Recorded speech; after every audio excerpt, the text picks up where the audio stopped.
Good day, everybody. Today we are going to talk about hypothesis testing. So without further ado, I'll get started.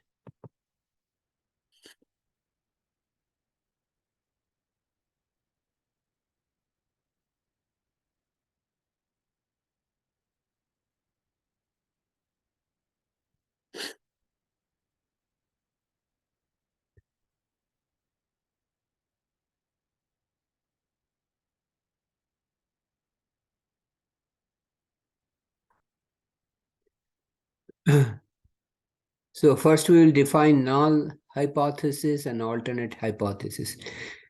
Uh, so what is hypothesis? Hypothesis is an educated guess. Why do we make an educated guess? Suppose I want to know the mean of the population, mean age of all the students attending Wilmington University. That is a population. I want to find the mean age of the population of students at Wilmington University. I'll never be able to reach the entire population. So instead of trying to reach in the entire population, I may select a simple random sample of 100 students and ask each of these students, what is your age? Then I'll get 100 numbers, add those 100 numbers, divide by 100, I get the sample mean age. From that, I'm going to make an educated guess about the population mean age. Will my educated guess be always correct? Not necessarily, but I'll try to test it out. So how good is my educated guess? That is called hypothesis testing. Okay, so hypothesis testing always comes with two hypotheses. Okay, that's why it says hypothesis test resolves conflicts between two competing opinions. Hypothesis. Okay, in a hypothesis test, define H0, the null hypothesis, the presumed default state of nature or status quo. Okay, things as it stands today. Alternate hypothesis is a contradiction of the default state of nature or status quo. So it's the opposite of status quo. Let's think about for a minute. Hypothesis testing is just like jury-based trial system.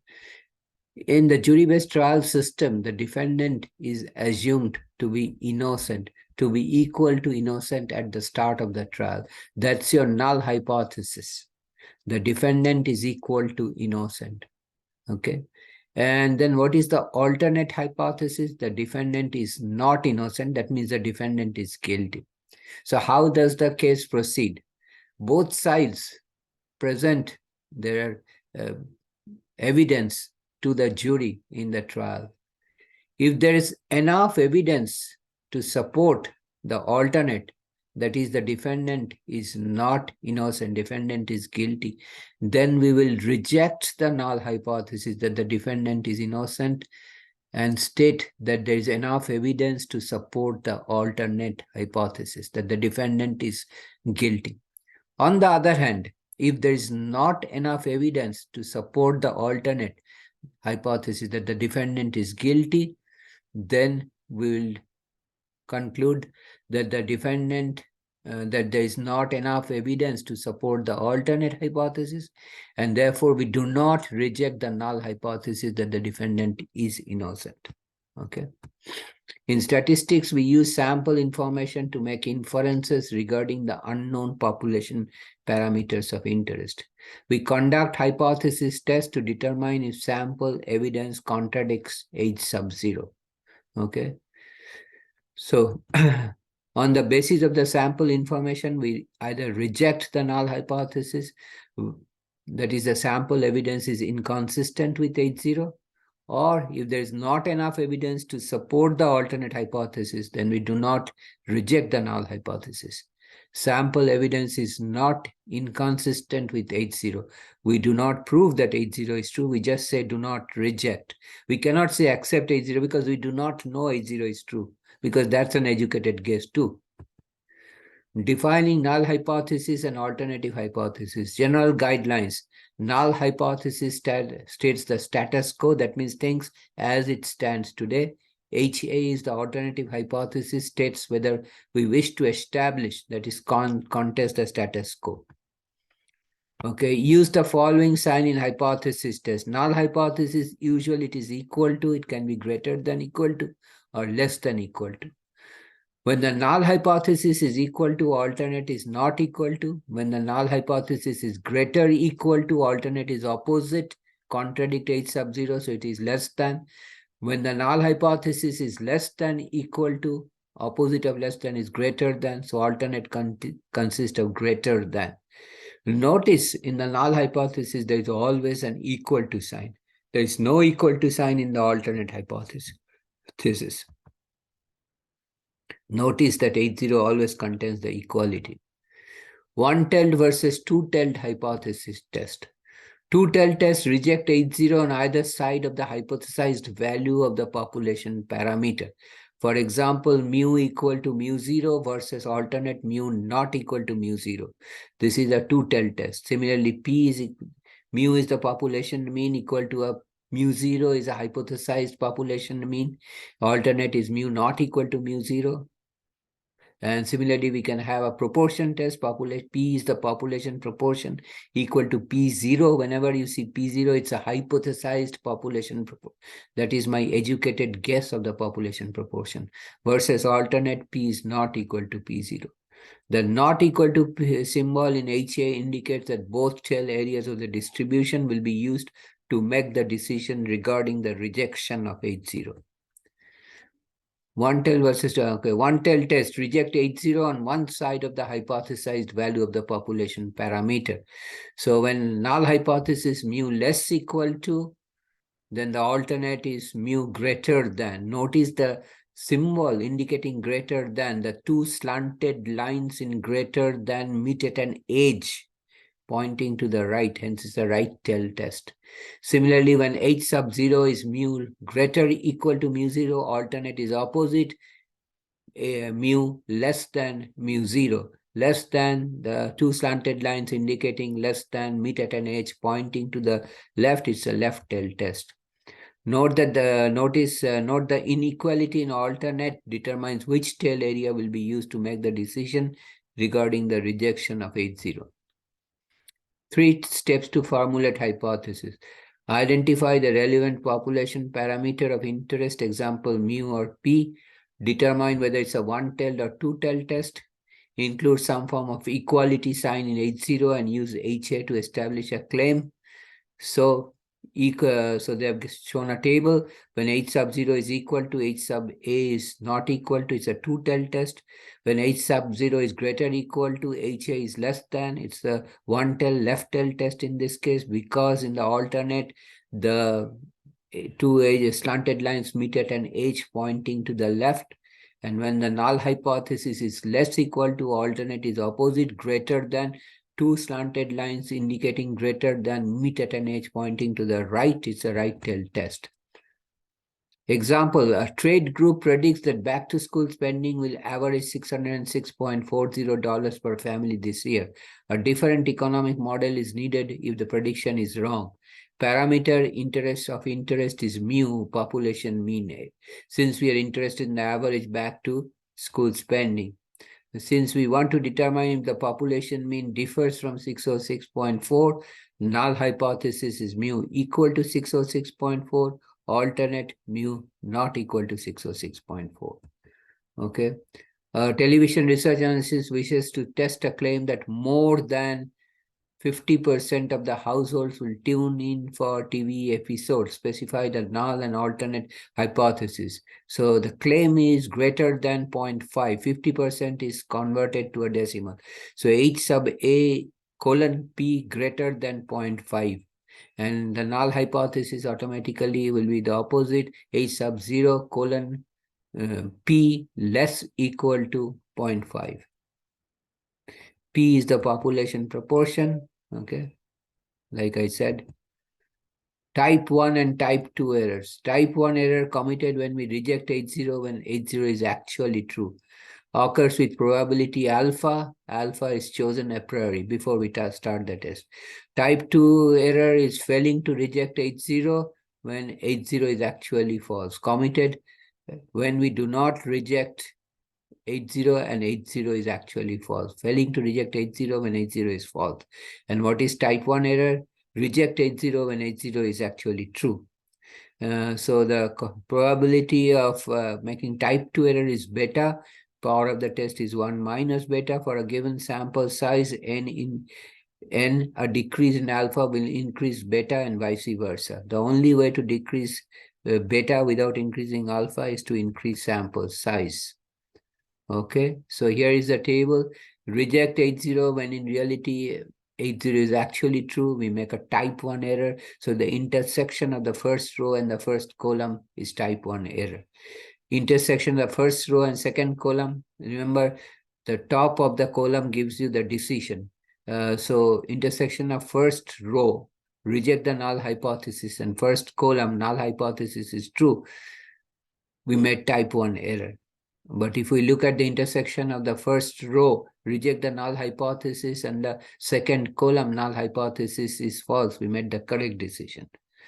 Then the second row, the decision is do not reject H0, and null hypothesis is true. So we did not reject H0, null hypothesis is true. Second row, first column, correct decision. Now second row, second column, we do not reject H0, but H0 is false, which is the heading of the second column. We made a type 2 error.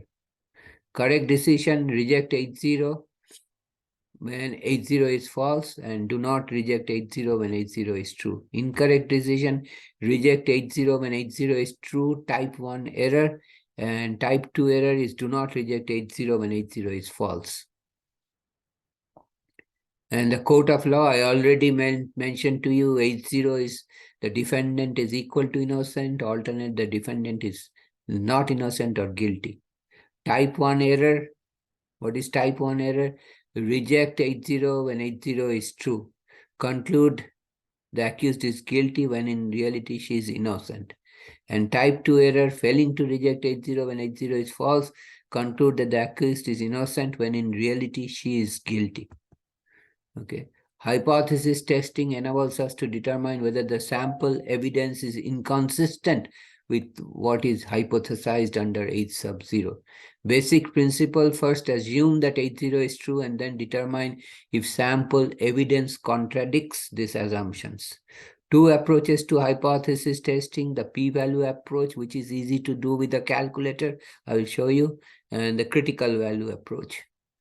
P-value approach, the value of the test statistic for the hypothesis test of the population mu when the population standard deviation sigma is known, is computed as this z, where mu0 is the hypothesized mean value.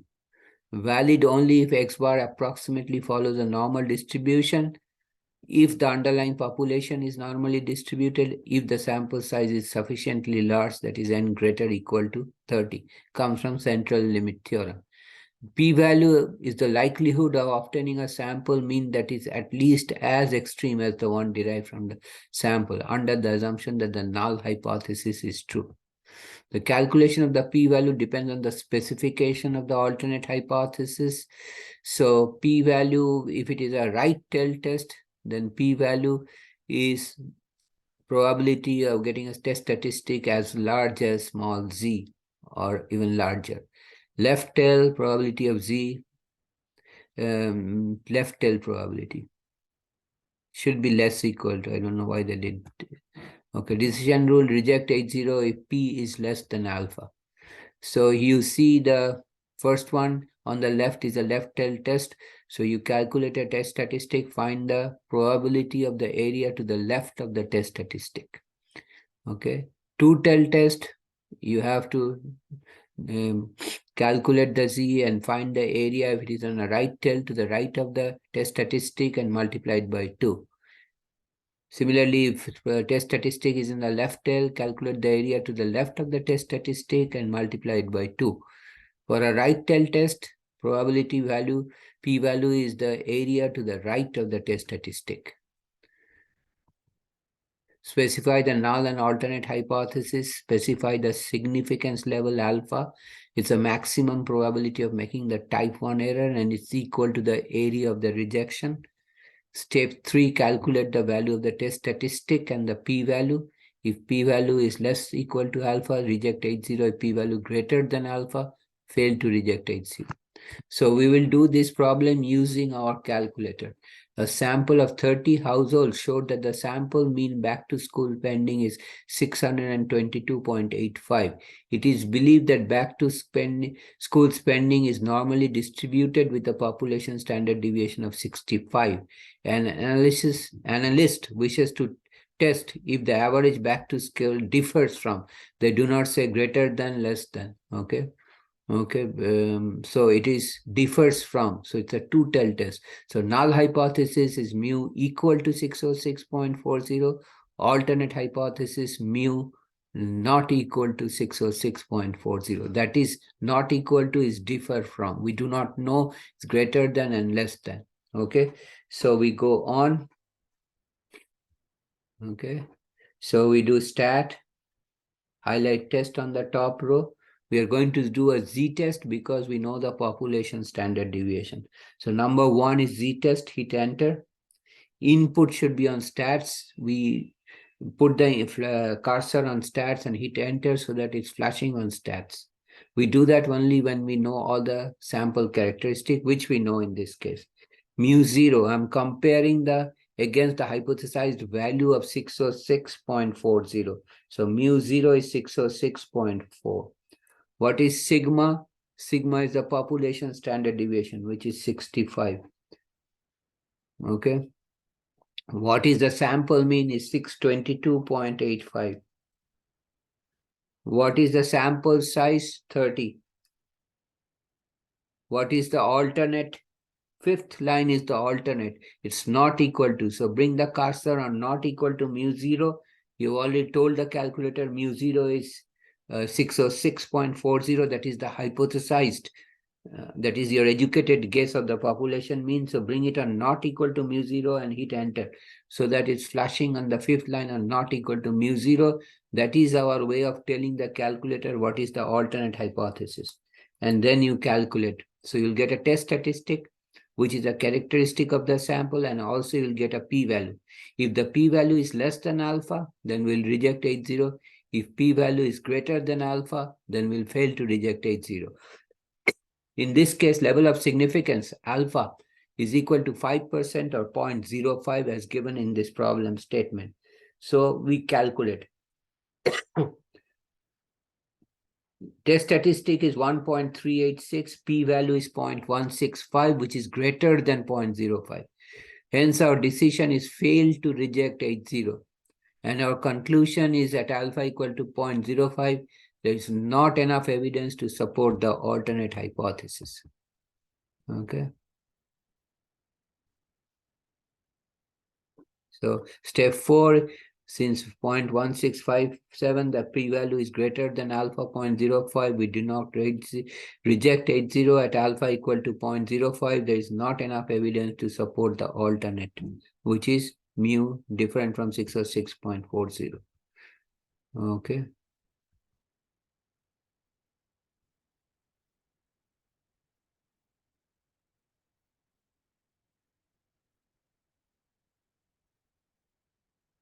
Confidence interval and two-tailed hypothesis.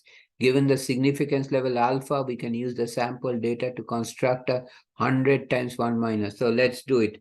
So stat, test, and instead of doing a z-test, we will contain the z interval. Okay, input is on stats, z interval, input is on stats, sigma is 65, x bar is 622.85, 30, n is 30, sample size, C level in this case is 0.95. Why? Because our alpha is 0.05, then C is 1 minus alpha, 1 minus 0.05 is 0.95 when we calculate. So we can state with 95% confidence the population mean will fall between 599.59 and 646.11. Remember, our null hypothesis mu is equal to 606.40. which falls inside the 95% confidence interval because the lower boundary is 599.59 and the upper boundary is 646.11. So the hypothesized value of 606.40 sits inside that interval. Therefore, we cannot reject the null hypothesis at 5% level of significance. Okay. Okay. Test statistic for P, this is the test statistic. P bar is the sample proportion, is X over N. P0 is the hypothesized population proportion. And P bar can be approximated by a normal population is M if N times P is greater or equal to 5 and N times 1 minus P is greater or equal to 5. A popular weekly magazine asserts that fewer than 40% of households have changed their lifestyle because of environmental concerns. A recent survey of 180 households, your sample size is 180, finds that 67 households have made lifestyle. 67 is the number of successes. These are the people who have changed their lifestyle due to environmental concerns. Let's do a hypothesis test. Asserts that fewer than, so that is the claim. So H alternate is P, population proportion less than 0.4, H sub 0, P greater equal to 0.4. So we go to our calculator, stat, highlight test, and we cannot do a z-test. We scroll down to one prop. Prop stands for proportion z-test. Okay. My P0, the hypothesized population proportion is 0.4. My X is the number of successes is 67. My N is the sample size is 180. And what is my alternate is less than. So bring it on less than P0 and hit enter on the fourth line. That is our way of telling the calculator alternate is less than 0.4. And we will calculate. So we are looking for a test statistic. Alpha value is not given. Level of significance we'll assume is 0.05. So we calculate test statistic is Z. And we look at a p-value of 0.2234. P-value is much greater than alpha equal to 0.05. Hence, the decision is failed to reject H0. And at alpha equal to 0.05, there is not enough evidence to support the alternate. Okay. So I'll stop here today. If you have any question, you can always shoot me an email. I'll get back to your email as soon as possible. Thanks for watching. Have a nice day. Take care. See you later.